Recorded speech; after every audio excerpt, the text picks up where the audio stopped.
Hello, everyone. My name is Kaswini Ojuku. I'm a software engineer and blockchain developer.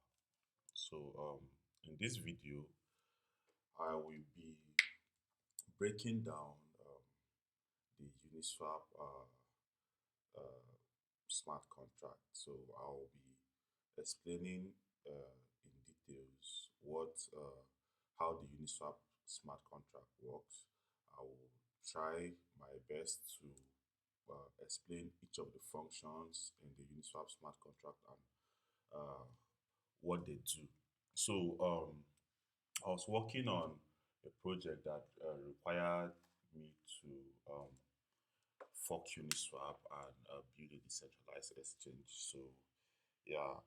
I've studied Uniswap smart contract before. I was able to understand how the code works and all of that. But it's a different thing studying the code, like just reading the code, knowing what they do, and uh, when you actually want to work with it, like when you actually want to build something with it, and that requires modifications. For instance, let's say Uniswap takes 0.3% fee when when traders swap or trade using Uniswap. So let's say you were asked to modify the contract so that it takes like 0.1% fee. So you need to understand how Uniswap works. You need to know where uh, where that particular uh, math was done, so you know how to modify it. Or and you also know that if fee is on Uniswap, Uniswap takes 1/6 of the fee that that traders pay. So the remaining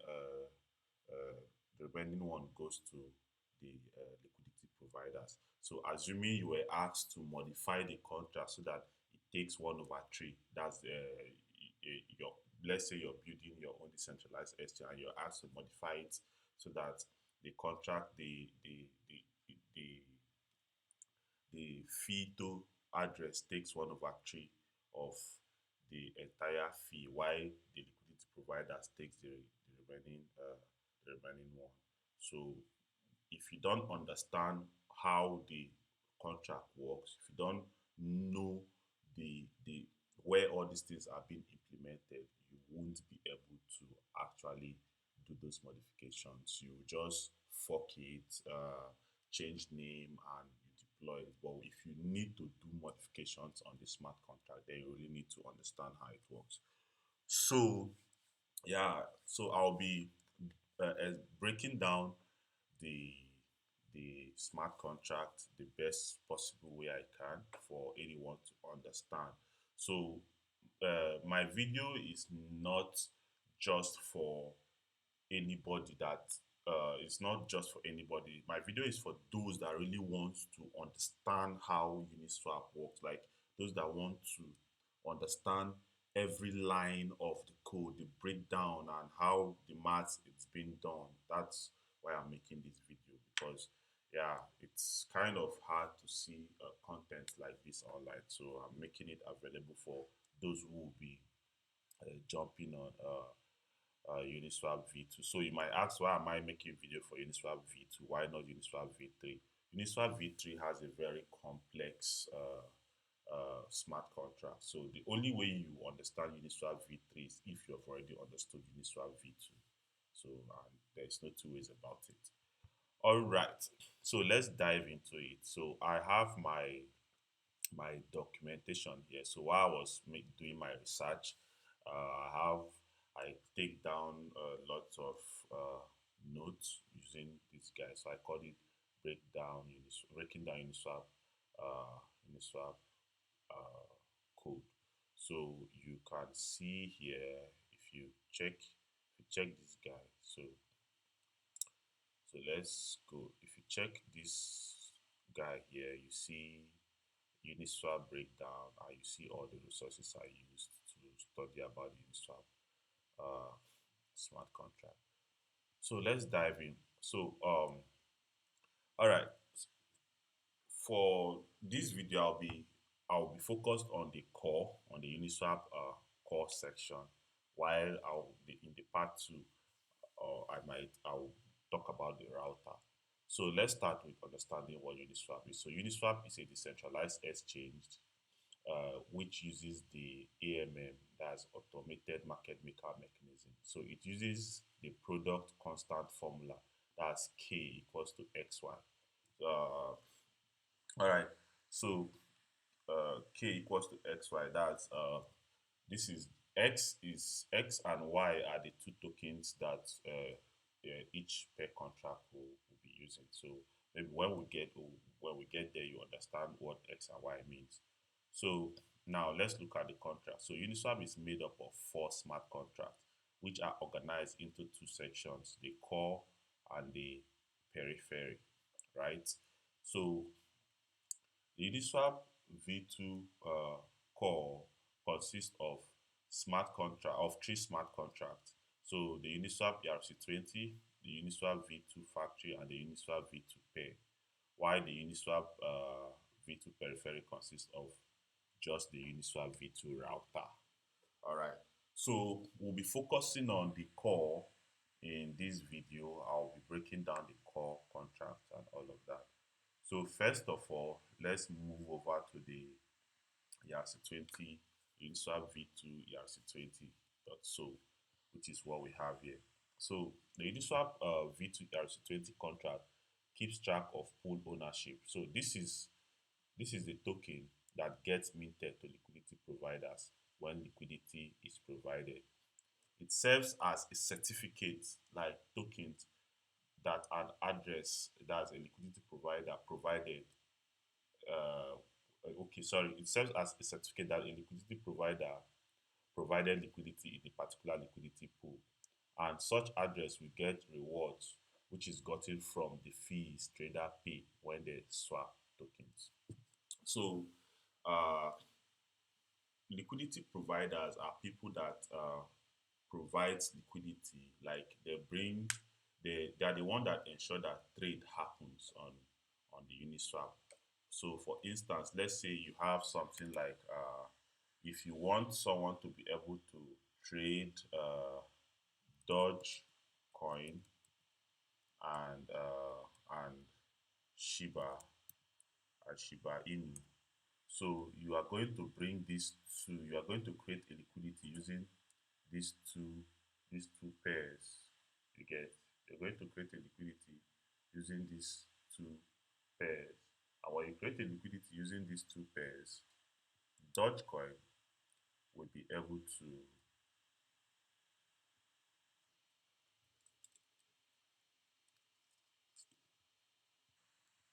So when you create liquidity using these two tokens, now you'll be able to swap Dogecoin for Shiba Inu, and you'll be able to swap Shiba Inu for Dogecoin. So this is to let you know that for every token you're able to swap on Uniswap, there are already pairs. There are already pairs created for them for those tokens. So yeah, let's continue. So the ERC20 token is just a basic ERC20 token. All it does is when you provide liquidity, the token gets minted to you that shows that, okay, you've provided liquidity uh, on this pair. So anytime you want to take back your liquidity, it is that LP token, that liquidity provider token that shows that, okay, you're actually part of this pool. You're actually one of the persons that provided liquidity in the pool. And also, you're eligible for fees based on the percentage of liquidity provided compared to that of every other liquidity provider in the pool. So the fees can only be received when a liquidity provider decides to remove liquidity, which will burn the Uniswap V2ERC20 token they have, and they will get their funds back plus the accumulated reward. So the only time you can get the fees that has accumulated from swap is when you're removing your liquidity. So if you want to take your liquidity, it will burn that LP token that was minted to you when you were providing liquidity. Then it will now give you back the two tokens you provided plus extra rewards you get. So that is how that is the basic function of the ERC20 token. So let's look at the breakdown of the code. So here, first of all, we imported the interface. So uh, interface is used. There are two ways to use interface in Solidity or in the smart contract. You can use an interface for implementation, or you can use an interface for interaction. So if you're using an interface for interaction, you don't inherit it in the contract where it's being used. You just import it, then you can use it to interact with the smart contract that has the interface. But if you're using interface for implementation, then you inherit it. And once you inherit an interface, you must implement all the functions that the interface has. So uh, here you see Uniswap V2 ERC20 is inheriting Uniswap V2 ERC20, which means it's going to implement the functions in this interface. So we have our SafeMath library. So SafeMath library is a Solidity library that keeps check of overflow and underflow in when performing mathematical calculations, when performing calculations in Solidity. So I won't be explaining overflow and underflow. So if you're a smart contract developer and you're trying to understand what Uniswap does, you should already know what overflow and underflow means. So yeah, and here is where we are starting the contract Uniswap B2 ERC20, and it's inheriting this interface.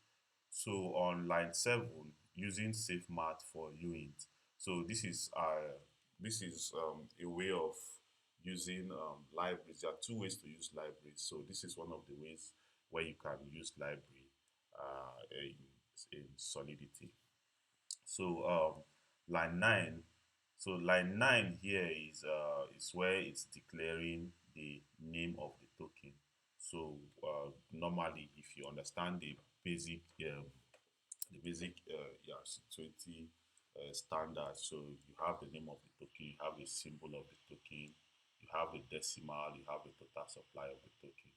Then you have the mapping, which is balance. You have this balance of mapping. So once you make this public, it turns to a getter function, and that takes in an address and returns the UIN. So this returns the balance of whichever address you pass here. So, and you have the mapping of allowance. This is the ERC20 mapping, where you can check the allowance of a particular address, like where maybe you want a particular address to spend a particular amount of token on your behalf. So you approve them to spend a particular amount of token on your behalf. So you use this to check the amount of token that an address was given to spend on behalf of another address. So the Uniswap ERC20 token also made use of meta transaction using what we call ERC20 permits and all of that. So meta transaction is a way of it's a way whereby you perform a transaction. So you perform transaction using digital signatures and all of that. So I won't be going into that in this video. Yeah, if you want to know more about meta transactions, you can study more about it. But the meta transaction is being implemented in the ERC20, the Uniswap ERC20 contract. So we have our events. This event is emitted whenever an approval is successful, and this event is emitted whenever a transfer is successful. So in our constructor, we have unit chain ID assembly. So this is used for the Uniswap meta transaction. So and yeah, like I said, if you want to know more about this guy, you just study about meta transactions. So all right, so let's go to line 40, where we have the mint.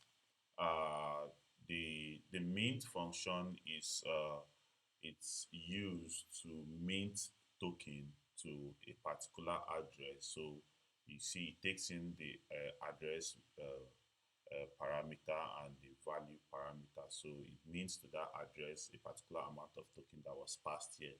So this is also one of the functions you find in basic ERC20 tokens. You have the bond. The bond is used to bond tokens from a particular address. So when you bond a token, a particular amount of token, so that token is destroyed from that address. So yeah, uh, yeah. So that's for the bond. So you have the approve. Like I said, you can approve another address to spend a particular amount of token on your behalf. So that is what this approve does. So if you want an address to spend a token on your behalf, you approve that address and it will spend a particular amount of token on your behalf. So you see, it takes the address of the owner, that's the person who is approving, and it takes the address of the person who you're approving, and it also takes the value, which is the amount of token you want that person to spend on your behalf. So we have the transfer function. This is the function that performs the transfer operation. But if you notice all these functions we just looked at, their private and internal functions. So this approve function is the function that performs the approval. So sorry, the transfer function is the function that performs the transfer. So it takes in the address you're transferring to and the amount of token you want to transfer to a particular address. So you transfer that token to that address, and the transfer from function is the transfer from function is the function that is called when when you make use of approve when you make use of approve. So when you approve an address to spend on your behalf, you make use of the transfer from. So you will be transferring from that address to another address. So this is what the transfer from function is used for. So this permit, now this is where the whole meta transaction stuff happens. So this permit function is not part of the ERC20 standard. It's just added here. So it's one of the modifications of Uniswap. So to perform meta transactions, it makes use of EC recover to recover the address that actually signed this transaction. So like I said, meta transaction is a way of performing transactions using digital signature. Like, normally in if you want to sign a transaction, your wallet, your MetaMask will pop up. You sign the transaction before it goes. But using meta transaction, you can sign the transaction, and when you sign the transaction, you keep it, and someone else will now perform that transaction. But you that signed the transaction, you're like the relayer or something like that. So yeah, but EC recover is like a way to recover the actual address that signed the transaction. Yeah, and all of that. So you can do more research on this ERC20 permit and try to understand how meta transaction works. That's a whole topic entirely on its own. Yeah, I've worked with meta transaction and I understand how it works too. All right. So this is basically all about the ERC20 token. Like I said, the Uniswap V2 ERC20 token is a basic ERC20 token that you all know as a smart contract developer. You know the ERC20 standard offered by OpenZeppelin. So Uniswap ERC20 token is just a normal ERC20 token. Yeah, the only difference is that they added the ERC20 permit, which is used for meta transaction and all of that. All right, and the Uniswap ERC20 token is being minted anytime a liquidity provider provides liquidity, and it's also bond from the address when the liquidity provider removes their liquidity, and yeah, all of that. So what we have here, like I said, Uniswap ERC20 contract is a standard ERC20 token, which means it implements all the functions in the ERC20 standard, and its token name and symbol are set at compilation time, unlike OpenZeppelin that allows you set token name and symbol at contract creation time. So yeah, this is set at compilation time. You see, it's being set here, but for OpenZeppelin, if the name and the symbol are being set when you're trying to deploy the contract, so you pass the name and the symbol as a constructor parameter. So it's at contract creation time that those ones are being set, but this one is set here automatically and it's being set at compilation time. Like I say, Uniswap also implements a meta transaction in their Uniswap V2 ERC20 so using the ERC20 permit. This is done using permit function in Uniswap smart contract. So yeah, this is basically all about the ERC Uniswap V2 ERC20. So next we'll be moving to the Uniswap V2 factory. So let's look at the Uniswap V2 factory. So first of all, we need to understand what a factory contract is. Whenever you hear the word factory contract, a factory contract is a contract that creates clone of another smart contract. You get? So this factory contract, what it does is it creates clone of the Uniswap V2 pair contract, and it keeps track of all the pair contract it has created. So that is what the factory contract does. So I want you to understand for every pair you see, like for instance, when you go to trade on Uniswap, you can select Dogecoin, Shiba Inu, you can select USDT, Shiba Inu, you can select ETH, Shiba Inu. Now, for every of those pair, every of those combination you're seeing, there is a pair contract for it. There is a pair contract for it. So if you're providing liquidity for the first time on Uniswap, this factory contract will create a pair. If you're providing liquidity for Shiba Inu and Dogecoin, and it's for the first time, this factory contract will create the Uniswap V2 pair contract for those pairs for Shiba Inu and Dogecoin.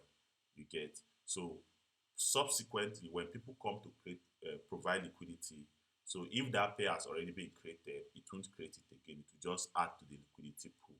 So that's what the factory contract does. So the factory contract creates the V2 pair contract. So we are going to understand what the V2 pair contract does. So let's look at the Uniswap V2 factory creates the Uniswap V2 pair.so contract and keeps track of all the pair contract that has been created. Note, every token pair traded on Uniswap is a separate Uniswap V2 pair.so contract. So the Uniswap V2 factory passes the address of the two tokens. Sorry, it's supposed to be addresses. Passes the addresses of the two tokens, token 1 and token 0, to to an initialized function in the. Okay, let's just go to the contract. So let me explain it from here without reading notes for you. All right. So let's look at the contract. First thing we have here is we have our normal version declaration. We have our interface import. So this is the interface of the Uniswap V2 factory, and we are implementing it. That's why we are inheriting it. We are inheriting it here, which means we are implementing all the functions declared inside this interface. So import Uniswap V2 pair. So we are importing this pair here because this is the contract that this factory will be cloning. Yeah, so that's why we are importing it. We are importing it here. All right, so contract Uniswap V2 factory is Uniswap V2 factory. All right, address fee 2. Now this address fee 2 is the address that will be receiving fee. So like I said, this address fee to Uniswap Uniswap charges 0.3% fee for every trade that happens on its platform. And now that 0.3% fee is what is being shared among all the liquidity providers. So this Uniswap can choose to turn on fee. Now, if Uniswap turns on their fee, it means they also will be benefiting from that 0.3% fee, and they'll be taking 1/6 from the entire fee that is being accumulated, while the remaining ones will be shared among the liquidity providers. Now, this fee2 address is the Uniswap address that will be receiving the Uniswap fee. That's this line 7, this fee2 address you're seeing here.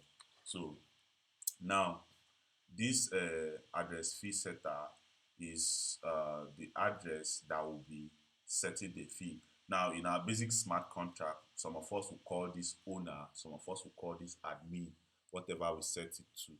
So this is like the owner, the person that has the right or authority to change this, to set this fee address, to change it and all of that. That's what this fee setter address is, and it's being set on contract creation time. That's when you're deploying this contract, you're passing it here as in your constructor. That's when you set this fee setter. So here we have a mapping. This is a mapping of address to another mapping of address to address. So this is a this is a 2D mapping, right? So this mapping, what it does is it takes let's see here. So okay, so get pair. This is a 2D mapping that keeps track of all the pairs that has been created. So it tracks the pair created by the Uniswap V2 factory contract using the tokens, token 0 and token 1 of the pair. So now what it does is it takes in the pair, the token pair, token 1 pair and token 2 pair, and returns the address of the pair, the V2 pair. And it also takes those same token in the inverse way. For instance, if token 1 was the first address here, token 0 was the first address here, and token 1 was the second address here, the next time this is coming, token 1 will be the first address and token 0 will be the second address, and they return the get pair, this get pair guy, the address of the get pair. So they return the address of the pair. All right. So then this line 12 keeps track of all the addresses, the V2 pair addresses that have been created. So for every time this factory creates a pair contract, it pushes the address of that contract inside here. So I don't know if you understand this, but yeah, I hope you do. So this is an event, pair created. So this event, once a pair is created, this event is emitted, right? So this is the constructor where the fee setter is set. So if you're deploying this contract, it will require that you pass in an address here as the parameter. And if that address is passed, once this contract is being deployed, it sets this fee setter that is declared here. It sets the value to the address that you pass. All right. So this all pairs length, external view returns unit. So it returns the length of this array. So if you've created like 50 pair contracts, this array will return 50. The value of this array will be 50, because for every pair contract this factory creates, it pushes it here.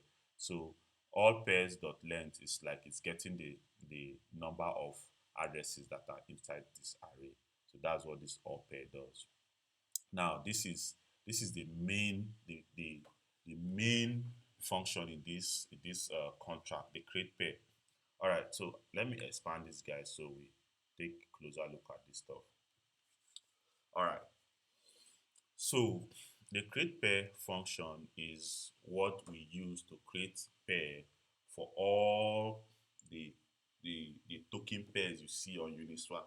So, like I said, if you want to trade USDT for Shiba Inu, there's a pair that has been created for that takes in USDT and Shiba Inu's address. So, and if you want to trade Dogecoin and Shiba Inu, there's a pair that has been created for that as well.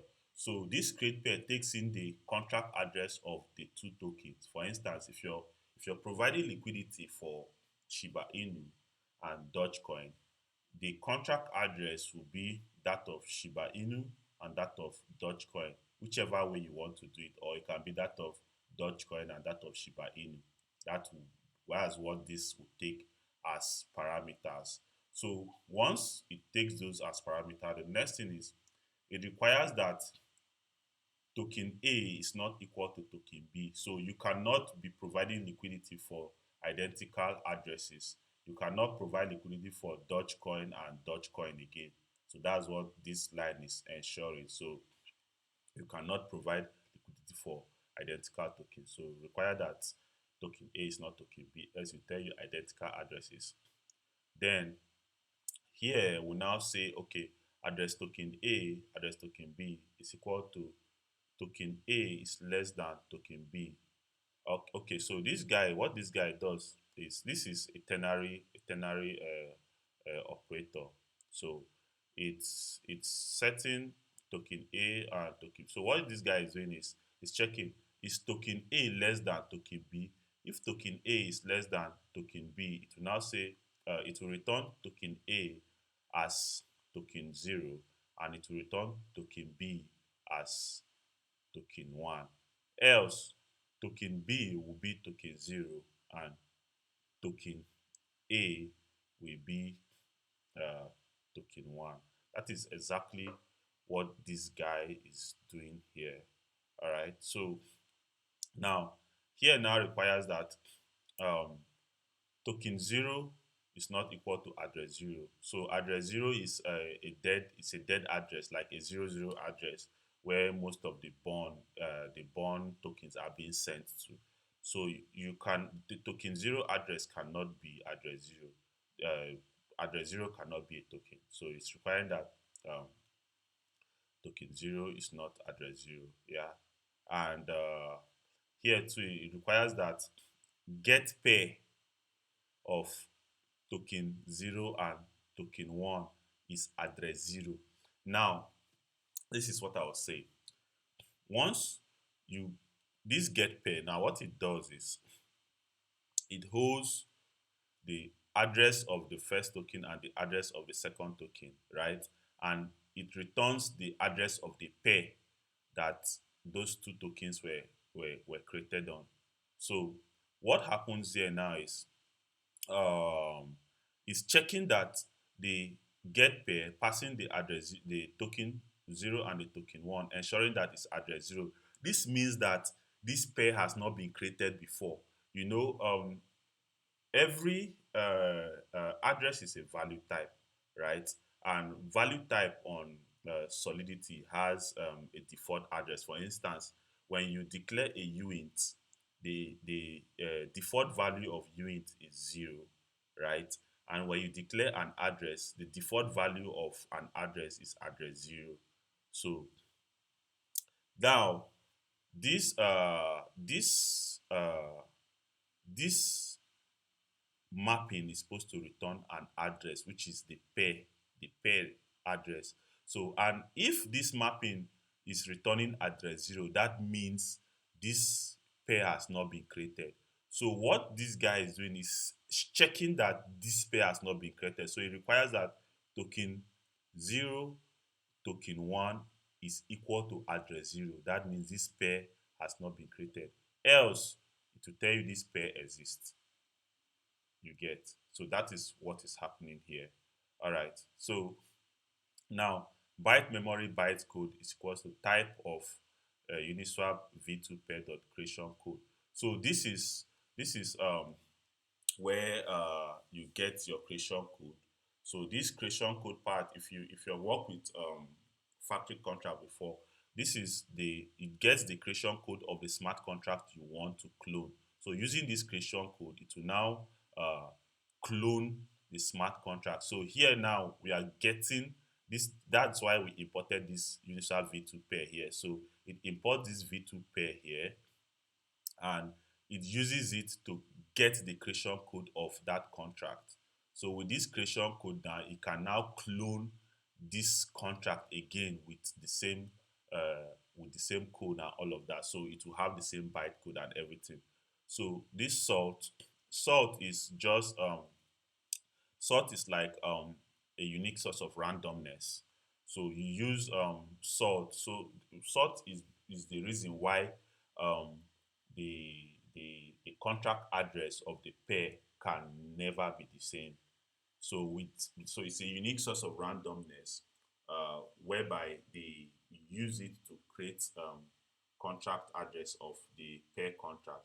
And if this salt, if this salt is if you use the same salt for another uh, pair contract, to create another pair contract, it will produce the same contract address. So, and which is not what we want, right? And it will even throw an error because you cannot have the same contract address and all of that. So it will throw an error. So that is why we make use of sort. And since you know that the unique source of randomness is the token, the address of the token, that's why we are using it here. So we are using kecap 256 abi.encode pack the token 0 and token 1 address, because you cannot create pair, you cannot create identical pairs. So this is the unique source of randomness. So here now we are using assembly, inline assembly. So you now say pair is equal to create 2, the bytecode, which is this guy here, which is this guy that we got from the creation code, and 32 mload bytecode and the salt. So with this now, it will create a pair contract. It will clone a pair contract with a unique contract address. So, and in assembly, this is how you declare a variable. So you say pair is equals to this. So what this whole line will be returning an address. So, and that address is what we are saving to this pair. So here now, what's happening on this line 35 now? In our V2 pair contract, we have a function called initialize. Now that function, what that function does is the function takes in the address of the two tokens which you want to create a pair for. So it takes the address of the two tokens and sets it to the state variable. So let's just take a quick look at this guy. So let's look at so you see here we have a public state variable called token 0 and token 1. And let's look at our initialize function. And we have this initialize function that takes in token 0 and token 1. And so all it just do is it will set this token 0 to this guy, and it will set this token 1 to this guy that was declared as a state variable state variable. So require that message of sender is equals to factory. So this is just ensuring that the the address that created this contract is the one calling this function. So, and yeah, that is we are not going into this V2 pair now. So, but I will just, so if you see, we have this factory here, and once you deploy this contract in your constructor, you have factory equals to msg sender. And since the factory is the one deploying this V2 pair, it's the address of this factory will be what will be set here as the msg sender. So, and here's ensuring that the msg sender, the person calling this initialize function, is actually the factory that was set here, and all of that. So now the factory uses the iUniswapV2 pair interface to interact with the pair contract. Then it calls the initialize function and passes in the address of the token 1 and the token 0 and the token 1. Remember, this is the pair that was just created here. So it's setting these two tokens immediately in that pair. Then here now, what it's doing now, pay attention to this part. Pay attention. Now remember our pair, our get pair, our get pair mapping that takes in this address and it's returning the pair address. So this is what is happening here. So it now calls that get pair mapping. It pass in the address of token 1, token 0. Why am I always calling token 0 token 1? It pass in the address of token 0, the address of token 1, and sets it to this pair that was just created. Then it does the inverse of it as well. So it does it again. It said get pair again. This time it's taking token 1 first and it's taking token 0 first and it's setting it to this same pair.